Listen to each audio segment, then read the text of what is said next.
Amen.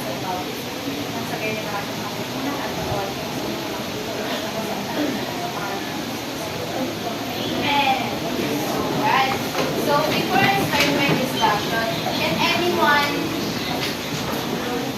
tell me, ano nga ba yung napag-usapan natin nung nakaraang? May nakakaalala pa po ba?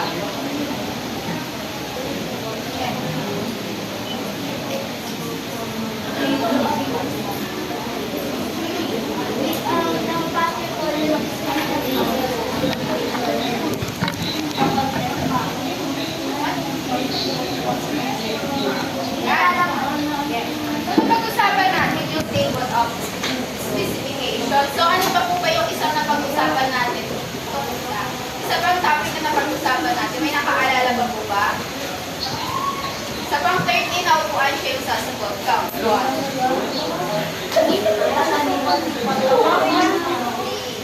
4. 5.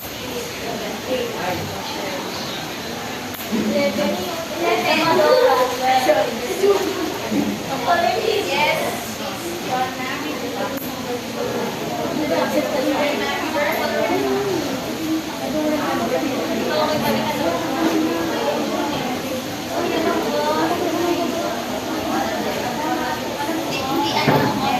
Number 26, 13. Luke.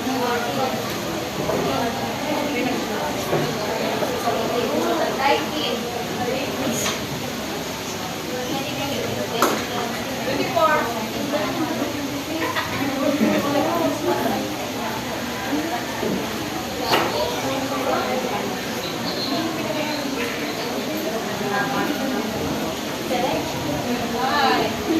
Select response item. Pag-usapan din natin yung selected item response. So, may makakapagbigay po ba ng isang halimbawa ng selected item response? May nakakaalala ba po ba? Ano pa? Multiple choice. Matching type. Matching type. Ayan. Ngayon, natako tayo sa development and use of construction response items. So, kung nakaraan na pag-usapan natin yung selected. Kapag sinabi natin selected, ito yung may pagpipilian na tayo kung saan bibilugan na lang natin or lalagyan na ang mga palatandaan para malaman natin. Ay, para may bigay yung sagot. Ay, bigay yung sagot patungkol sa tanong. Okay. Habang dito naman sa constructed response, babasa, what is constructed response? Constructed response is a type of assessment item used to evaluate students' understanding and skills. So, katulad ng dito, ito na yung paraan na kung saan hindi na nakabase sa teacher yung magiging sagot, kundi nakabase na sa isang estudyante. So, sinasabi rin ng constructed response can assess students' ability to think critically, analyze information, and also communicate effectively. Bakit nga ba sinasabi natin na ang constructed response nakakatulong para makapag-isip ng maayos ng mga bata? Dahil dito natin malalaman na kung yung estudyante ba is may natutunan ba sa atin habang tayo nagtuturo. Dito natin malalaman kung nagigets ba nila yung isang question. Pero ang halimbawa nito is essay, mga short answer. Diba dito na ipapakita ng bata kung gaano kalalim yung mas naiintindihan nila. Kung sila yung mismong nagbibigay ng meaning dun sa tanong na binibigay sa kanila.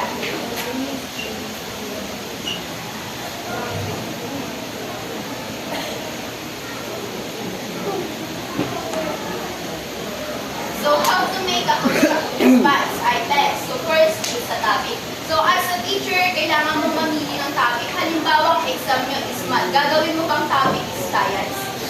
Hindi.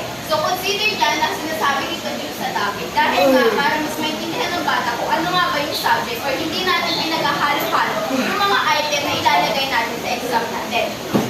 Next is write a question. So, ang isang halimbawa na dito, bago ka maglagay o magbigay ng test paper sa mga bata, kailangan mo muna mag-compose. Bakit nga ba kailangan natin mag-compose?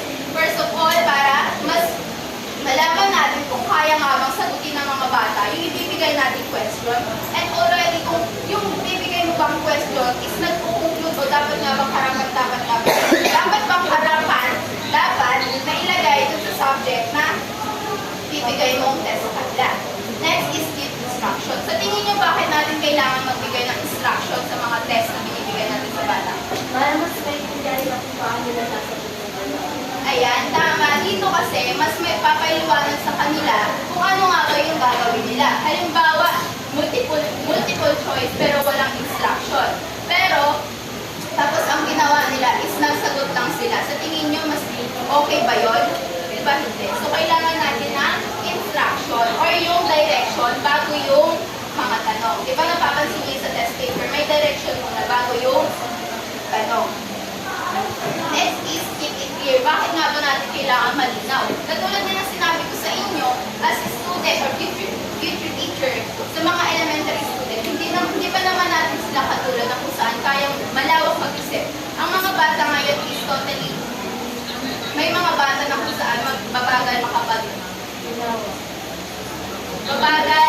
makapag-unawa or mag-ano sa mga words, may mga batang ganun ngayon. So, para mas maintindihan, kahit nandun na yung direction sa test paper, dapat sinasabi pa rin natin sa kanila ng maayos or clear para mas maintindihan nila. Katulad ng mga malalalim na word. Kung alam nyo hindi naman karapat dapat na ilagay doon, magbigay kayo ng word na kung saan mas madadalian silang intindihin yung word. Next is plan the answer. So, syempre, kapag nag-aano ka ng constructive response, kasi ang constructive response ang sample ng essay and short answer na in conclusion. Ito yung kapag may parang, halimbawa, Chan is with lang before another. Parang inokompleto mo yung sentence. Yun yung example na may papakita ko din. Example ng conclusion, test items.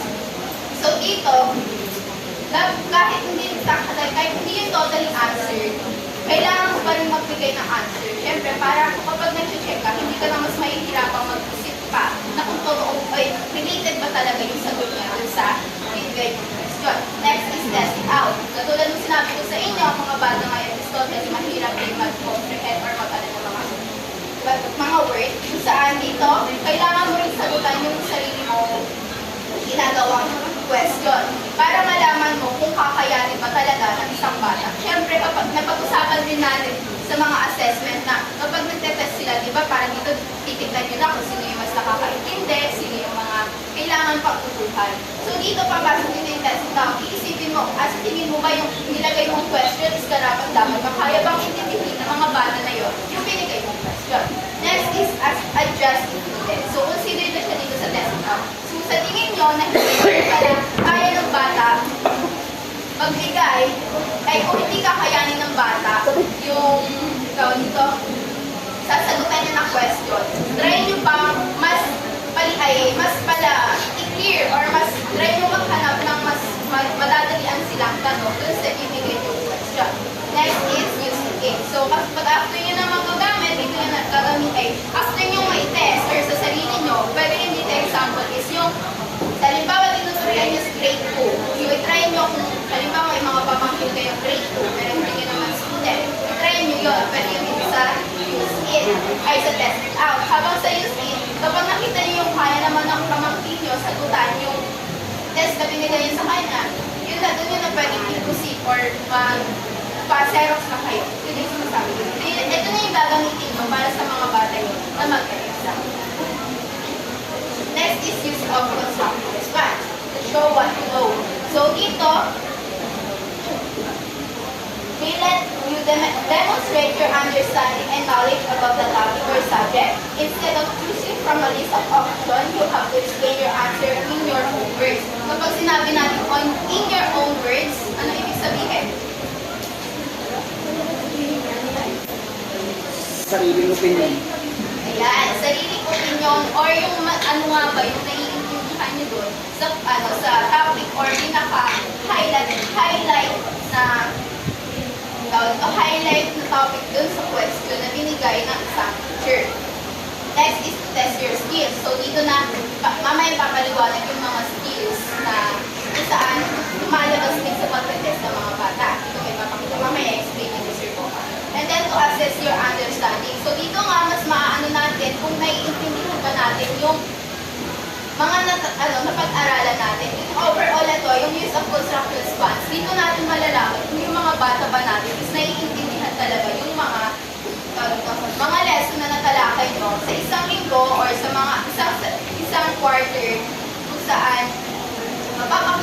kailangan pa patutukan niyo yung batang yun or pwede naman na. So the first, next slide is advantage of constructive response.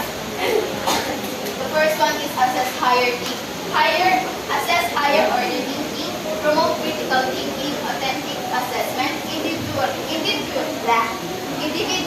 assessment, enhance communication skills, back for learning. So ang advantage nito, ito nga dito mas mahasang yung mga pag-iisip ng mga bata sa pagsagot ng constructive response again. Habang ang disadvantage naman ito is time consuming grade, storing subjectivity, limited coverage, language and writing skills bias, difficulty in standardization, cheating and plagiarism concern. So ang halimbawa nito, cheating or plagiarism concern. Halimbawa kasi kapag hindi naman natin may iwasan, kapag hindi natin kayang sagutin yung questions, research natin. Tama po ba? So dito may sasabi natin, minsan ng mga bata kapag nagsasagot, hindi na talaga nila dito, pinaparaphrase kung hindi na copy paste. Ito yung isang disadvantage ng ito yung tinatawag na disadvantage ng bata. So instead na intindihin nila, research na lang nila.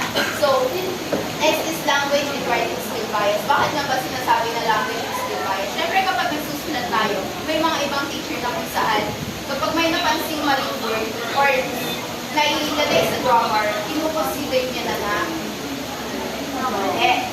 Tapos, meron naman yung mga bata, may sasagot naman, pero hindi nagpapaliwanag. Parang dito na, parang, hindi naman nakuha, bakit lalagay naman lang sa score? Diba may mga teacher? And then, limited coverage. Bakit nga ba sinasabi limited coverage? Dahil nga dito, kapag gumagawa tayo ng essay, hindi natin essay. Halimbawa na constructive response, kung ano lang yung mga naiintindihan mo, yun lang dapat. Hindi mo dinadagdagan ng kung ano-ano pa mga explanation na hindi naman nagpo-conclude dun sa question na binigay mo sa bata. Next is time consuming to grade. Bakit nga ba sinasabing time consuming to grade?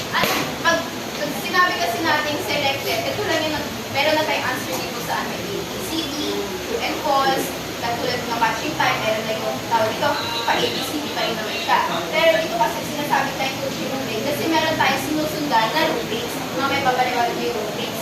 So, sa rubrics kasi, meron dito yung mga tinitignan mo kung tama ba yung nailagay or nagpo-consider ba yung objective mo dun sa rubrics kung nag-uugnay din pa dun. So, binigay na sagot ng bata. Next is type of constructive response, is the completion type or short answer. Yes.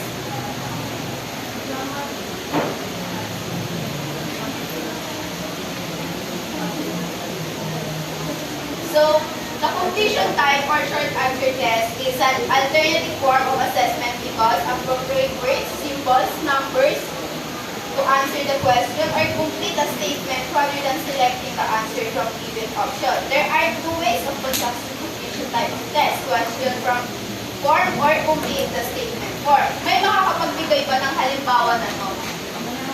Sa math. Sa tingin nyo. Paano siya naiikaan?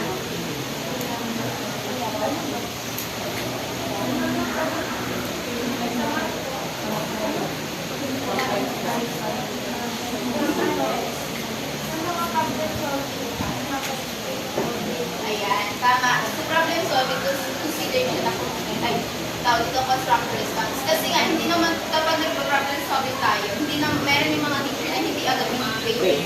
Hindi pinapasagutan nila. May mga formula, pero sila yung mismo magsasagot. Mayroon isang naman. So, the guidelines include constructive completion, type or short answer. First one, Mr. Rainy, pakibasa po. The item should require a single word answer or definite statement. Do not use a definite statement baka several answers.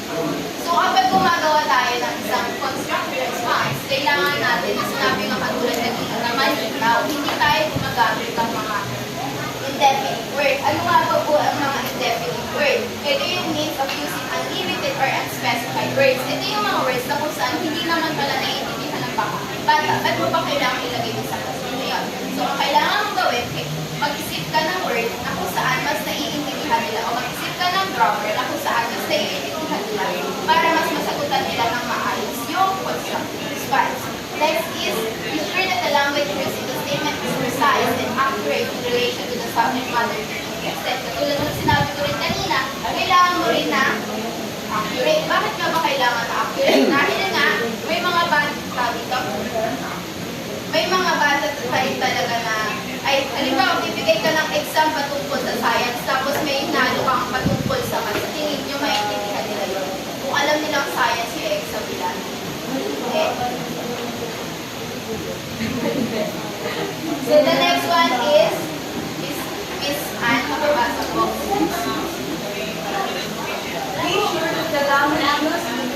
Be sure that the language used in the statement is precise and accurate in relation to the subject matter being tested.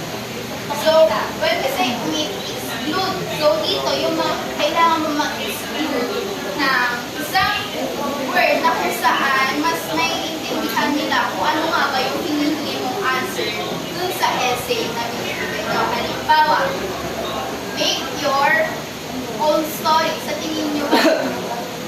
Siyempre, mahihirapan yung mga bata doon. And also, mahihirapan rin yung, tawag dito, mahihirapan rin yung teacher magbigay ng score. So, to make it easier, kailangan mo sabihin, make your story based on your childhood experience. So, sa tingin nyo, ano mas madali doon? Intindihin. Ayun, yung sa may childhood experience, ito yung sinasabi nila na para mas maintindihan nyo ng bata. Siyempre, ikaw rin, mahihirapan ka rin na teacher. So, iba-iba yung talata niya lahat. Iba-iba yung kwento. Oh, iba-iba yung kwento, mahihirapan ka. Pero kapag sinabi mong child experience, meron na doon, makikita mo na doon, yung bata, pag-ito pala siya. Next one is, do not leave the blank at the beginning or the within the statement, which should be at the end of the statement. So, ang halimbawa nito is yung completion items na kung saan, halimbawa, yung sa science, di ba kasi pag science, talagang nakatutok tayo sa mga meaning, tama po ba? So, dapat kapag gagawa ka ng completion items test is, mauuna muna yung pinaka-meaning niya bago ka maglagay ng blanco. Para mas maintindihan yung tao dito, ilalagay mo yung sagot, tapos onting meaning lang para mas madabla-blanco sila doon. At least kapag na-ikaw dito, nalikap ng bata na yung meaning pala na yun ay napag-aralan ko, alam ko mas napapadali sila sumagot. Next is use direct question rather than incomplete statement. The statement should pose the problem to the examiner. So, katulad din ng sinabi, parang paulit-ulit lang kapag gumagawa ng construct response, kailangan talagang malinaw. Kasi nga, ito na yung mismong sagot ng mga bata. Hindi na tayo mismo yung sumasagot sa kanila. Kundi mismong sagot na ng bata yung hinihingi natin. Hindi na naka-ABCD, hindi na true and false, kundi ba, sila na yung mismong nagbibigay ng knowledge nila patungkol dun sa question ng titinignan ko. Be sure, next one is be sure to indicate the unit in which to express when the statement requires numerical answers. So, ang halimbawa nito is, give me 5 example of your child experience. So, ang mas better dito is numerical answer, meron dito 1 to 6. Halimbawa, nung 1-year-old siya, ito yung experience niya. Yung 2-years-old siya, meron yun yung experience niya. Ganyan yung example niya. Next one is be sure the answer students required to produce is factually correct. So, pag mag-aano na kayo, sure nyo na sa tingin nyo ba yung sagot ng bata is magiging tama ba para sa inyo. Pero huwag kayong maging bias, kundi susundin mo pa rin yung na ginawa ninyo. Next is avoid grammatical cues. So, mas better dito kapag magbibigay tayo, gumawa ka na nga ng question kung paano ibibigay yung sagot. Make it difficult. Kahit onting difficult lang. Basta hindi agad may clues. Siyempre, parang hindi mo na naman nalaman kung may naintindihan ba yung bata. Then, sa test na tinapit niya. So, next one is do not select textbook test. So, parang ganun lang. Huwag nilang pakakabain ng mahaba. Kundi make it easier. Hindi lang talaga. Parang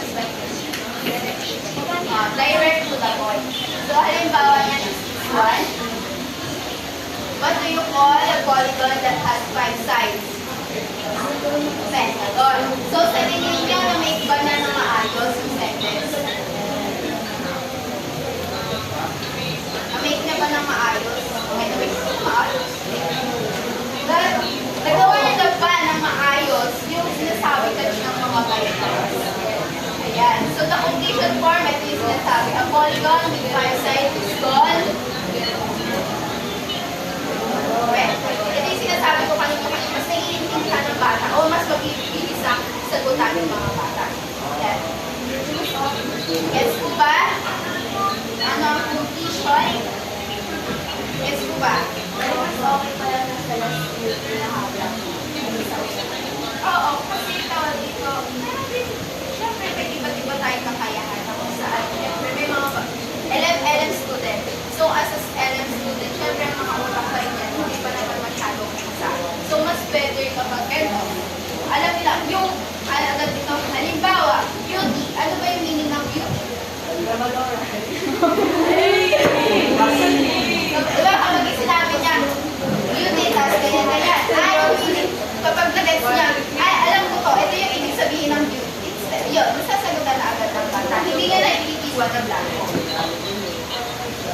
So, the first advantage of completion or short answer test covers a broad range of topics in a short span of time. So, halimbawa nito is kapag gumagawa tayo ng exam sa science, sabihin natin what is volcanic eruption.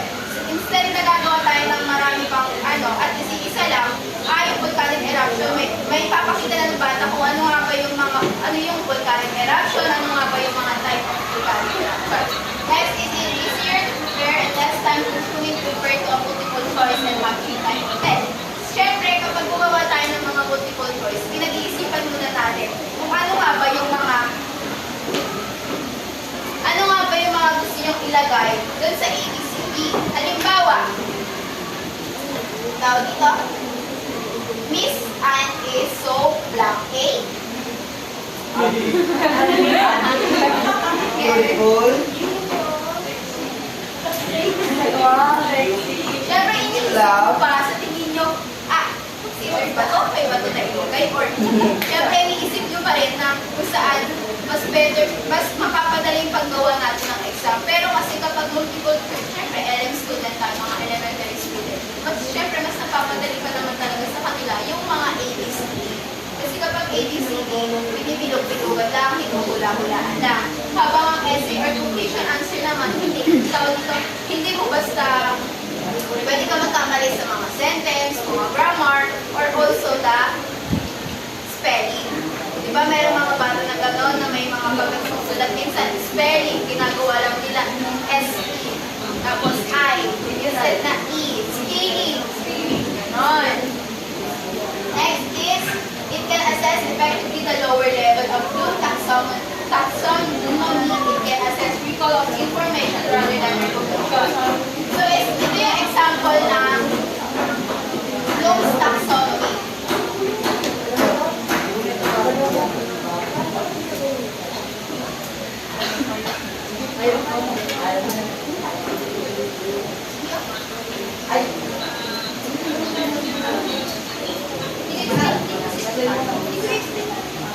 Sabi lang kasi yung lower. So, ano ba yung lower? Ano yung lower? Remember. So, dito nga, dito may papakita yung recognize and recall of the facts. Kung pag nagbibigay tayo, dito na magiging ano yung mga pag-iisip ng bata. Nagiging critical na or ano na yung nahas na ba yung pag-iisip ng bata. Tawag ito. Tapos naiintindihan na nila pala yung lesson. Gets po ba? Gets? Can anyone please stand up na muna? Mga inaantok na. Tayo po muna lahat. Bakit? Tayo po lahat.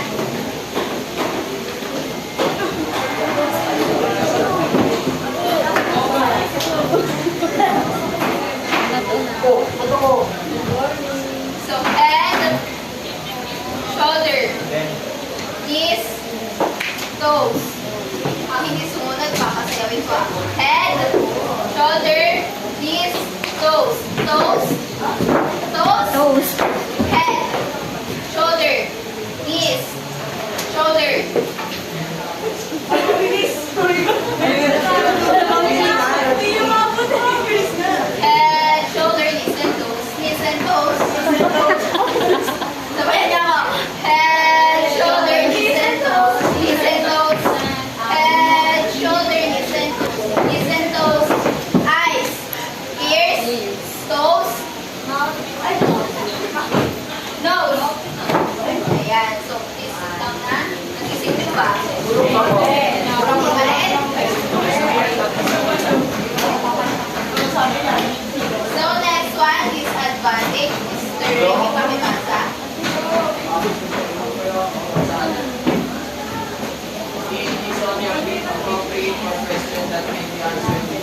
gagawa tayo ng quiz kung nasaan nakabase dito yung mga magiging base ng pag-i-score nyo sa isang conclusion or essay items.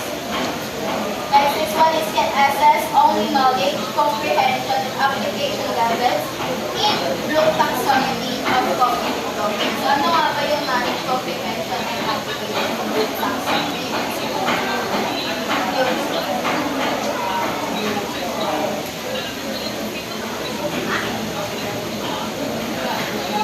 So, for it's not adaptable in measuring complex learning outcomes. Next is scoring is reduced and time consuming. So, tulad na sinabi ko sa inyo, kapag sinabing tedious, ito yung parang tawag ito kapag paulit-ulit kang nagbabasa ng mga essay. Siyempre, minsan, naboboring din tayo, di ba, minsan. Kapag paulit-ulit na yung nakikita yung sagot, wala naman ng ano, parang, ay, parang nakakatamad na. Ito yung example ng disadvantage ng conclusion or answer. Next one is the essay type. So there are two types of essay. The first one is extended response essay and restricted response essay. So essay is the learning outcomes with specific statement of what student will be able to do when they successfully complete a learning experiences. So as an essay, ito yung ginagawa natin sa PLE, meron pa reflection. Meron kinukonsider pa rin siya kasi ito na pinapakita natin. May naintindihan ba tayo sa naging topic nila? Ilalagay natin or i-indicate natin yung mga na-indicate nyo sa topic na sinistan nila. So the extended response essay allows the student to determine the length and complexity of the response. It is very useful in assessing the synthesis and evaluation skills of the student. So extended response, ito yung walang limit. Ito yung hindi nila nilalagay ng explain what is beautiful in two sentence. Yun yung sinasabi na hindi siya example ng extend. Kung baga, mayroon ng tawag ito, pwede mong palawakin. Yung magiging, pwede palawakin ng mga estudyante yung magiging sagot dun sa question. Habang dito sa restricted response essay, ito na yung nilalagyan natin na explain what is beautiful in two sentence. Diba pag sinabi natin restrict, parang may limitation lang siya. Yung sinasabi nito sa restricted response essay. So the guidelines to construct essay, first one is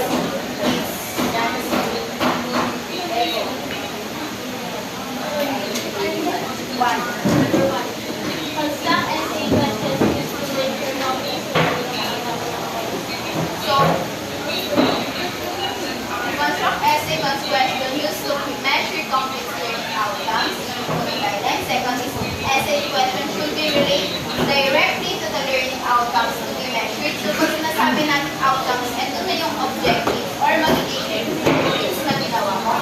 Next is formulate essay question that present a clear task to be performed. Siyempre, kapag essay, katulad ng kanina sa completion, dapat malinaw, clear, direct to the point. And next one is an either should be stated precisely and because it must clearly focus on the desired answer. So, kung hinahanap mo what is beautiful, dapat yun lang yung gagawin mong tanong. Hindi mo pa dadagdagan what is beautiful, hindi mo papalawakin pa yung magiging tanong mo. Kung direct na, ano ba yung beautiful para sa bata? Siyempre, explain na. Next is all students should be required to answer the same question.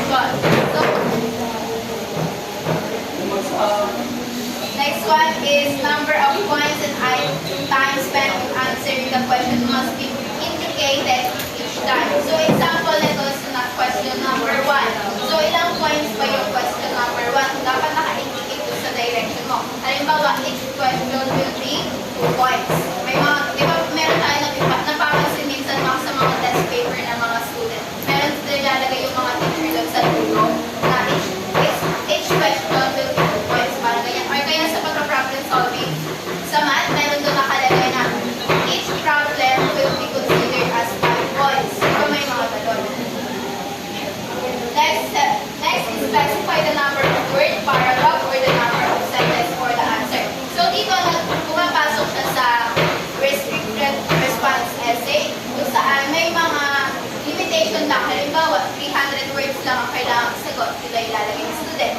or kaya pakulit form. Halimbawa, 1, 2, 3. Parang mga ganun na example niyan. Next is the scoring system must be discussed or presented to the student. So, bago ka magbigay ng isang essay sa mga student, kailangan mo muna magpakita ng rubric. Bakit pa kailangan natin magpakita ng rubric? Miss Marzo.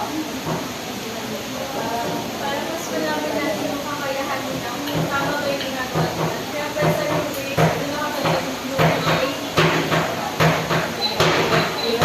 Ayun. So, dito sa rubrics, at least, ipapakita na yung ba, kailangan tawag dito. Yung pag-e-essay, kasi may mga ibang student na kung saan hindi nila nilalagay ng tuldo, hindi nila nilalagay ng comma. So, dito sa rubrics, pwede natin ilagay yun na considered as example of rubrics para mas may ayos nila yung paggawa nila ng mga grammar. Pag nagiging helpful din yung paggawa natin ng rubrics, para nga mas, para hindi mahirapan yung mga bata kung ano lang ba yung gusto mong malaman dun sa binigay mo question. Example, no extended response item is one. Diba? May nakalagay, explain your answer. Wala siyang limitation. Habang dito naman, describe the steps that Mr. Cruz could follow. Give reason to justify each step. It's not more than 3 sentences. So, kung napansin nyo, merong limit, may limitation. Kapag sinabi natin restricted, habang extended, siya yung mismo magpapahaba. So, the advantage of essay test, first one, it's easier to prepare and less time consuming compared to the other papers pencil test. Katulad na sinabi ko kanina sa quotation, mas madali siya kaysa sa ibang selected items. Next one is measure higher order thinking skills. Next is allow students freedom to express individuality in answering the given question. Siyempre, may mga bata tayo na kung saan kapag nagtatanong tayo, hindi sila sumasagot. Halimbawa, kapag isang bata hindi sumasagot, iisipin niyo ba, ay, bata ko hindi nagano. Ganun ba yung pagtingin, ganun ba yung magiging base natin? Siyempre, also tinitignan rin natin sa mga test paper nila, yung bata may dito rin may help na, yung bata, kahit pala hindi sumasagot, may naiintindihan. Next is the students have a chance to express their own ideas or to find their own answer. Katulad rin ang sinabi ko sa inyo kanina, sila na yung mismong sumasagot. Next is use guessing answer compared to any objective of test. So, dito, hindi katulad ng multiple choice, hindi katulad ng true and false na, hindi ko alam sagot A. Hindi ko alam sagot yan to true or false to true. Iba yung nagiging ng mga bata. Kung dito, dito sila na yung mismo sumasagot na kung saan, makakatulad rin sa mga teacher para malaman na kung ano pa yung mas tununukan nila sa bata. Next is, it presents more realistic task to the student. So, dito nga, kapag sinabi natin realistic makatotohanan, hindi lang siya parang baliwala lang, kundi dito na ipapakita, parang pinapakita ng bata na kung saan, mas na yung, realistic makatotohanan.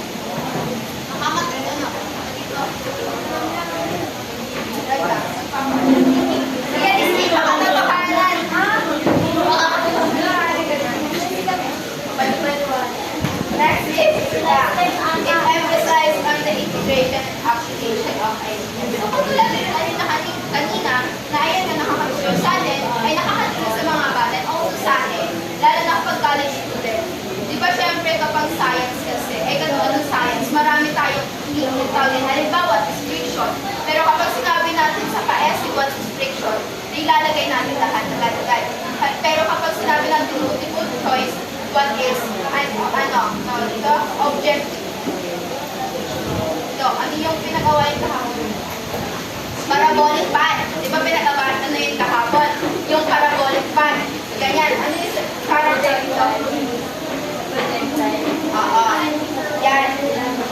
Ano yung parabolic pan pero ginawa ni Sir na curve pan. Next one is, the disadvantage of essay test. First one, you cannot provide an objective measure of the achievement of the student. Next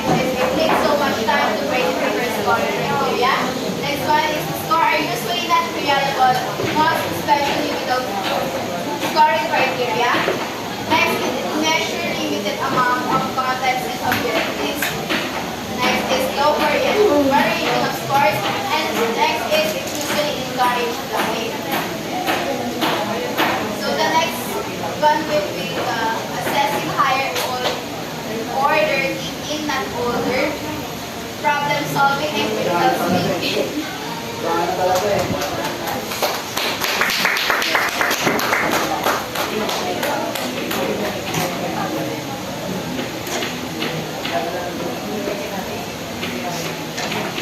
So next one is assessing higher order thinking, problem solving and critical thinking skills.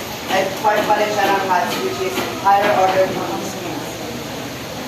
So the first one is context-dependent item sets. So use introductory material like reading, tables, graph, or charts, pictures, formulas, list of terms, or symbols. Mamaya itatangin natin siya kung saan siya mostly nagagamit or mostly applicable na subject or isang math. Write a set of items requiring students to interpret the material. So, context-dependent item set assess cognitive understanding by encouraging the student to analyze the given information involving a scenario description to answer the question. So, yung context-dependent item sets daw is, dito papasok yung critical thinking skills. Kasi, merong isang question na life reflective na kailangan i-analyze ng isang student para ma-understand niya kung ano yung meaning ng isang sentence or ng isang story. I-analyze niyo yung doon sa content-dependent item set. Student nurses, yun, sinabi ko kanina na i-apply siya sa mga student nurses. Student nurses at various stage of learning are able to successfully implement appropriate degree of critical thinking. So, may question ako. Bakit sa mga nursing student kailangan ng critical thinking skills nila? Dapat ayun yung unang kumikiral sa kanila bago sila gumawa ng isang. Anyone?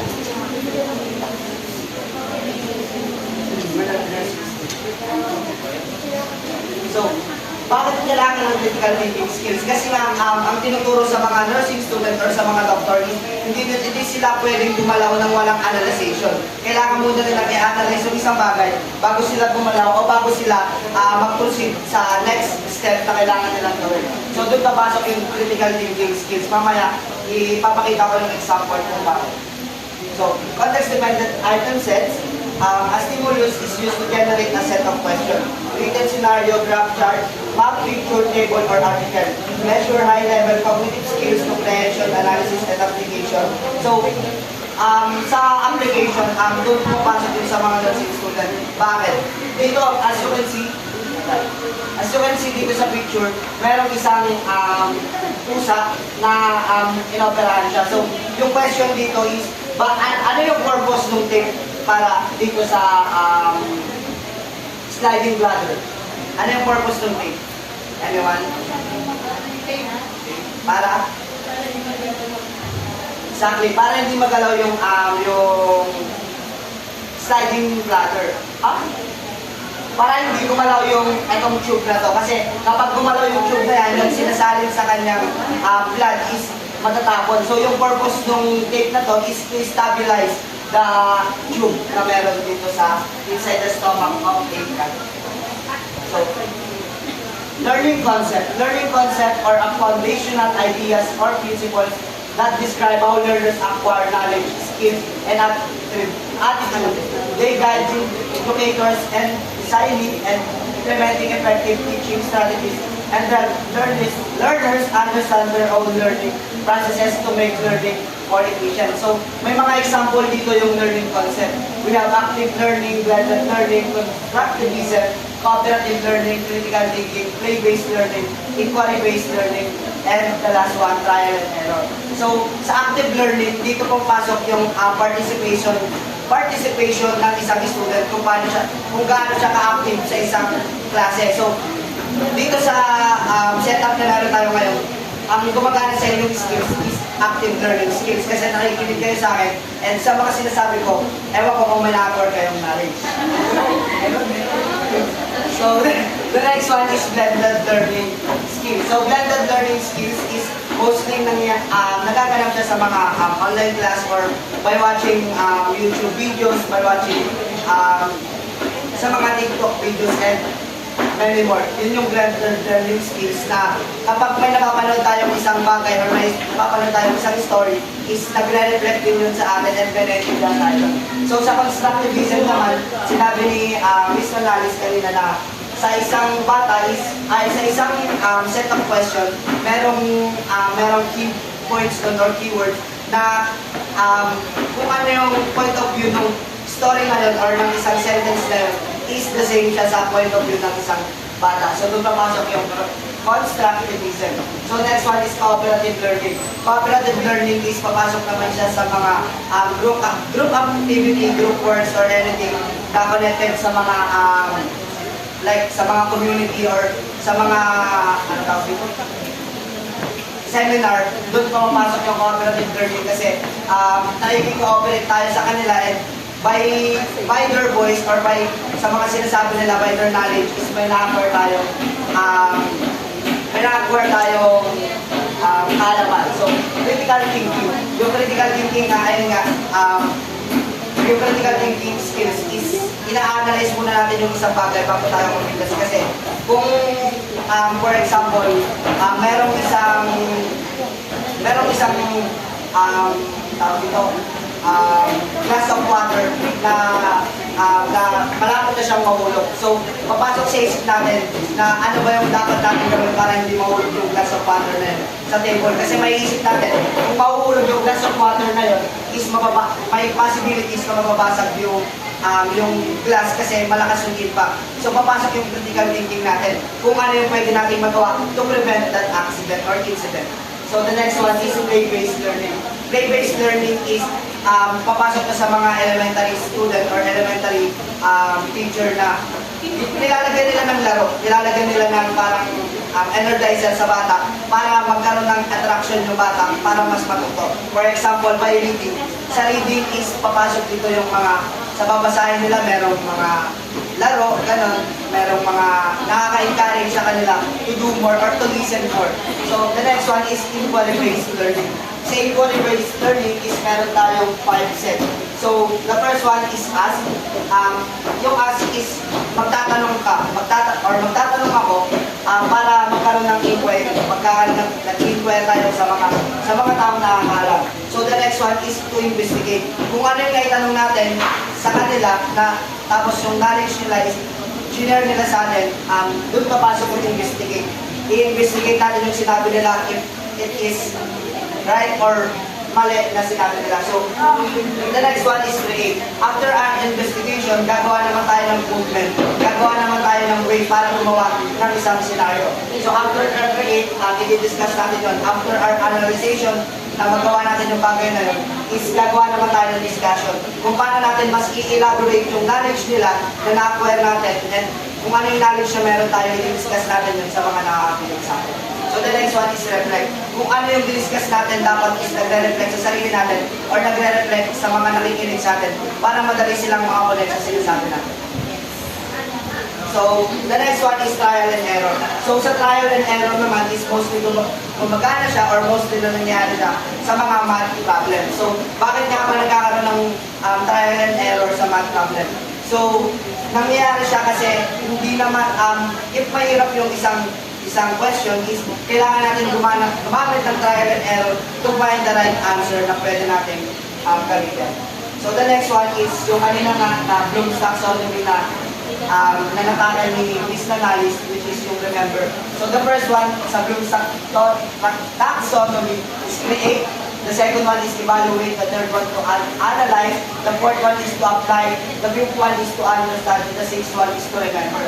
So as you can see, ang meron sa Bloom's taxonomy is almost the same sa inquiry-based learning. Kung bakit siya naging the same sa inquiry-based learning. So yung Bloom's taxonomy is meron din siyang create. So how we can create? Produce new or original work.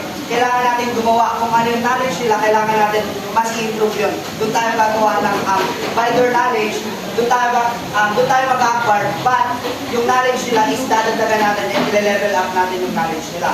So to evaluate, yung sinabi ko nga kanina na evaluate is the same lang siya sa to investigate. So, to evaluate, justify a stand or take decision. Appraise, argue, defend, judge, select, support, value, critic, or weigh. So, evaluate, kailangan natin i-create yung isang gawa. Kailangan natin tignan kung ano yung, kailangan natin i-select kung ano yung mas applicable, most applicable na gagawin natin toward that situation. So the next one is to analyze. So after our evaluation, kailangan natin i-analyze kung tama ba or kung applicable pa yung isang scenario sa isang let's say sa isang community. So sa isang community, kung alam natin hindi ito mag-work, kailangan natin ng mga plan C, hanggang sa mas marami pa, para magkaroon tayo ng another plan if hindi mag-work to. Is kailangan natin mas i-improve to para mas mag-work yung kasunod na plan. So, the next one is to apply. After our analyzation is, i-apply naman natin. Bakit natin kailangan i-apply? Kasi nga, after our analyzation, hindi natin alam kung paano mag-work yung isang bagay, at hindi natin alam kung paano mag-work yung isang bagay kung hindi natin i-apply yun sa isang community. So, the fifth one is to understand. So, after our application, dito naman papasok yung reflection ng isang tagapakinig or ng isang community sa naiintindihan nila. So, to understand, tatanungin ng isang speaker yung mga tao or yung mga tagapakinig niya if may naiintindihan ba doon sa tinakal niya na sinabi niya sa isang community. So, sinabi sa understand is explain ideas or concept, classify, describe, discuss, explain, identify, locate, recognize, report, select, and translate. So, the last one is to remember. So, kung ano yung nag-reflect sa atin is kailangan natin ma-remember yun to share it to another generation or to another set of community na mapag-share naman natin. So, the next one is what is reading comprehension? Anyone can read? One can read. Reading is not only the assessment of life, but an activity from which to derive enjoyment. However, in an educational setting, simply decoding words is not enough. Instead, one must understand what they are reading. This is the case of reading comprehension of which there are several.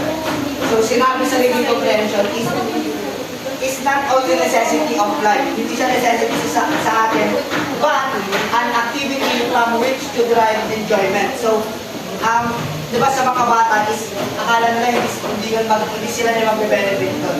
But, yung sinabi nga kanina na play-based, na tinakal ko kanina is kung na mapapasok yung enjoyment. Kasi, yung sinabi ko nga kanina na reading comprehension is, kapag yung isang student is nababasa ng isang situational problem or situational books na nababasahin nila is magkakaroon sila ng enjoyment. But however, in educational settings, simply decoding word is not enough. Instead, one must understand what they are reading. So, hindi lang pwedeng basa tayo ng basa, pero wala tayong natututunan. So, kailangan pag nagbabasa tayo, is ina-understand talaga natin yung isang babasahin natin para makita natin. Di ba yung sinabi ko kanina sa constructivism is merong isang sentence doon na kailangan makakapag-reflect sa atin na the same lang sa point of view na meron tayo. So, the next one is the rules for reading comprehension. Ano nga ba yung rules ng reading comprehension? So, the first one is perfect vocabulary. So, for example, meron isang book na sobrang lalim ng mga word. So, mawawala tayo ng interest basahin yun kasi hindi natin alam kung ano yung word na meron doon. So, hindi natin alam yung meaning, hindi natin alam yung totoong nangyari sa isang book na yun. So, kailangan natin na magkaroon ng perfect vocabulary or mas malawak na vocabulary sa ating sarili para magkaroon tayo ng enough knowledge para mas maintindihan yung story na yun. So, the next one is sentence construction and cohesion. So, sa sentence construction is parang ina-analyze din natin yung isang book. Nagkakaroon tayo ng sentence construction like parang nagkakaroon din tayo ng idea na dapat ganito yung ginamit, na dapat ganito yung mas applicable dun sa books na yun. So, the third one is reading and conclusion. So, sa reading and conclusion is sa mga binabasa natin, dapat nagkakaroon tayo ng conclusion, nagkakaroon tayo ng enough knowledge na enough na kaalaman para mag-reflect yun sa ating sarili. So, the fourth one is working memory and attention. So, working memory and attention is kailangan natin mas pinagtutuunan ng pansin yung binabasa natin. And kasi the more na nagpo-focus tayo sa binabasa natin, the more na mas na may ma-acquire tayo ng knowledge, and the more na mas may maintindihan tayo, and gagana yung working memory skills natin. So the fifth one is decoding the reading comprehension. So decoding the reading comprehension is parang yung sa reading comprehension is kung ano yung napag-aralan natin is parang naaano natin sa sarili natin yun, parang na-apply natin sa sarili natin yun. So now, last one is fluency in reading comprehension.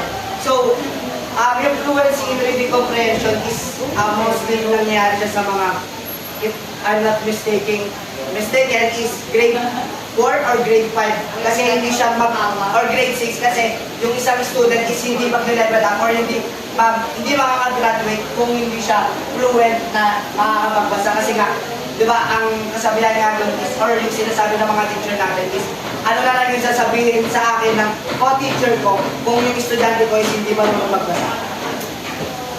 So the next one is principles of comprehension. Principles of comprehension have three parts. So the first one is literal. Literal comprehension is the basic understanding of the text, including facts and information that are directly stated.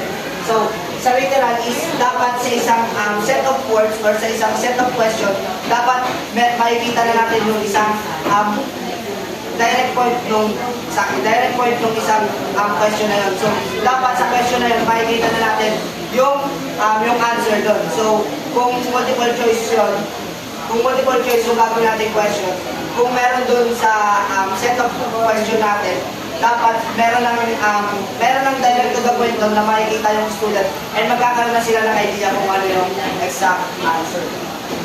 So the second one is inferential. Inferential meaning involves determining what the text means. So dito naman napasok yung critical thinking skills ng isang student kasi pag binasa natin yung isang question is kailangan natin munang i-analyze yung question na yun to know the main meaning or the main reason of that particular question na particular question, and doon natin makikita kung ano yung exact answer. So the third one is evaluate. Evaluative meaning is what the text is telling us. So evaluative meaning is kung ano nga ba yung nagre-reflect or kung ano yung sinasabi ng isang story sa ating sarili, kung paano nagre-reflect yung isang story sa ating sarili, and kung ano yung main purpose ng story na yun, and kung magre-reflect ba yun sa sarili natin. Reader must analyze what they have read.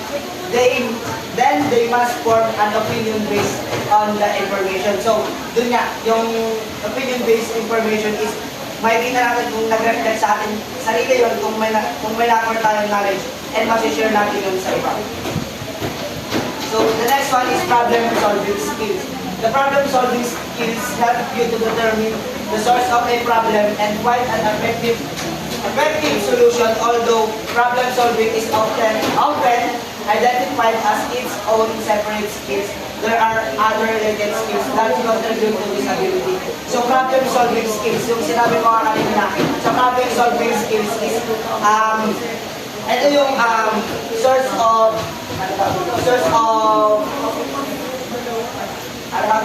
of information na magiging effective dun sa isang situation or sa situational question. So, what are the key problem of solving skills? There are many problem-solving skills, but ito lang yung mga nilagay ko. So the first one is research, analysis, active listening, creativity, communication, decision-making, and thinking. So bakit nga ba naging part ng research yung bakit naging part ng problem-solving skills yung research? Anyone? Bakit naging part ng problem-solving skills yung research? Research mag-identify ka ng problem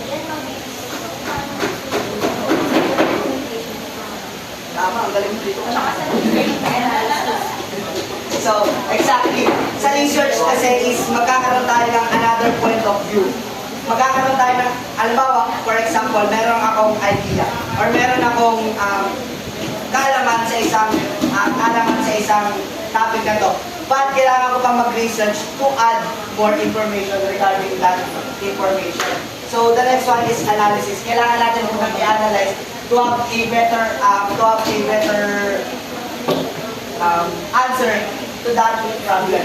So, active listening. Kailangan natin muna maging active listener. Kasi, kung hindi natin nagigets yung isang question, paano tayo makakasagot ng tama sa question na yun? So, the next one is creativity. Kailangan natin magkaroon ng creativity to work more or to have a better outcome sa gagawin natin na move towards that problem na gagawin natin. So, the next one is communication. Kailangan muna natin for example, sa isang classroom setup. Importante yung communication kasi kung yung student is meron siyang knowledge or idea regarding sa topic niya but hindi siya sure doon. So, mostly, magtatanong siya sa teacher and doon papasok yung communication.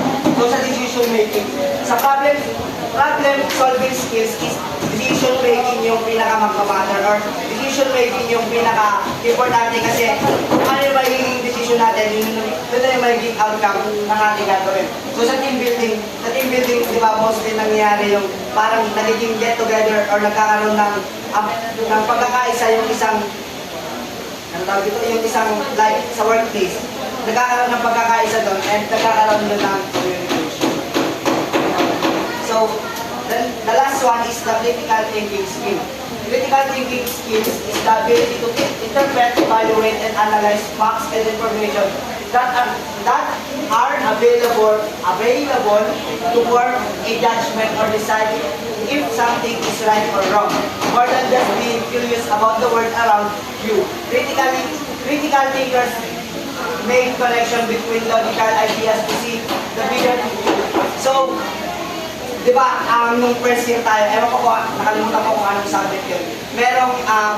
Merong question na why do I am here in this world. So, bakit nga ba tayo nandito sa mundong meron tayo? So, doon papasok yung critical thinking skills. Bakit nga ba ako nabuhay? Paano nga ba ako nabuhay? Ano nga ba yung purpose ko dito? Ano ba yung gagawin ko dito sa mundo ito? And after that purpose ba is mawawala na ako dito or kukunin na ako ni Lord? Yun yung unang pumapasok sa isip natin towards that critical thinking skills. Amen. Amen. Yes, Father. Baka ikaw siya. So the next one is example of common critical thinking.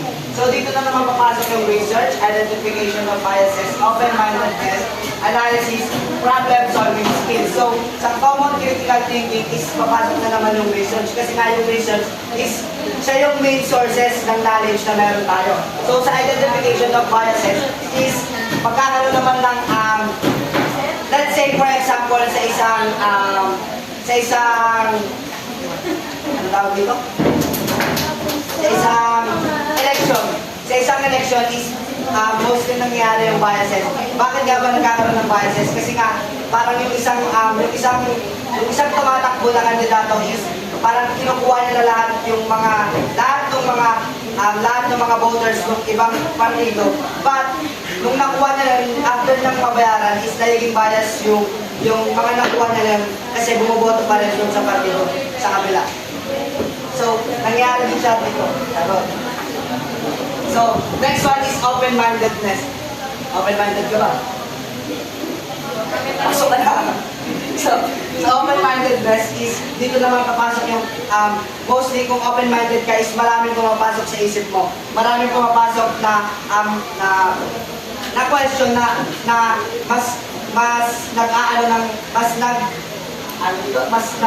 pupush sa critical thinking na meron ka. So sa analysis naman, parang ganun din siya. So sa analysis is, ina-analyze mo yung isang bagay.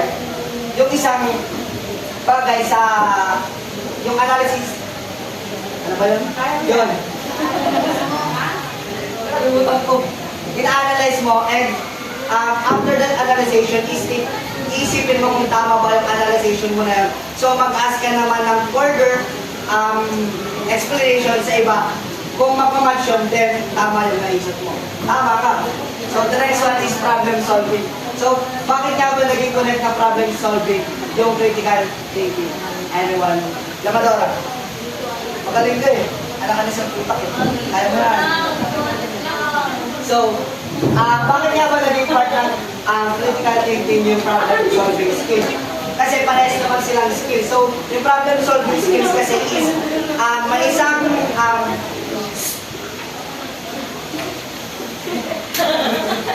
ingay kasi naman daw diba? Yung problem solving skills is nakalimutan ko na tuloy. Yung problem solving skills is nagsasolve ka ng problema. So, bakit nga mapapasok yung pagsasolve mo ng problema sa critical thinking skill? Kasi, marami kang iniisip na solution, pero isang solution lang yung mag-matter. So, yung solution na marami mong iniisip na solution is magpapasok ka sa critical thinking skills mo, but mag-matter lang yung isang solution. So, eto na, pinakalas na to. Pinakalas is how to improve critical thinking skills. The first one is ask question, practice active listening, develop your logical reasoning. So, para ma-improve daw natin yung critical thinking skills natin, is kailangan natin mag-ask ng idea ng ibang tao, ipag-match yun, then tama yung critical thinking skills mo.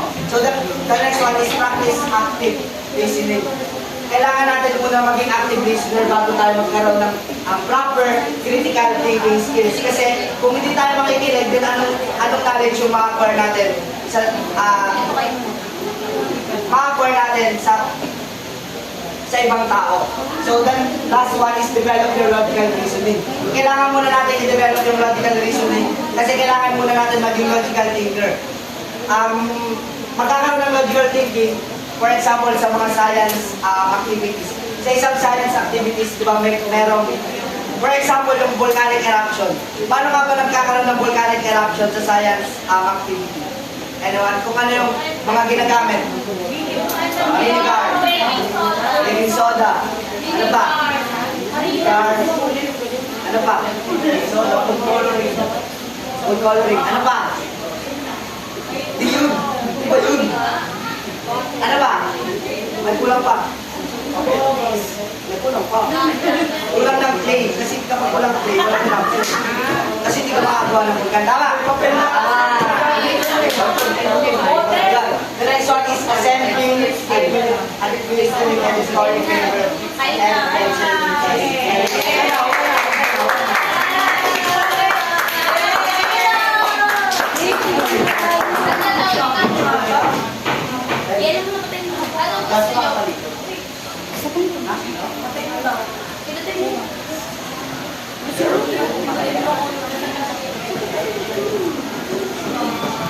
Dog, ako hindi na-record. Charot.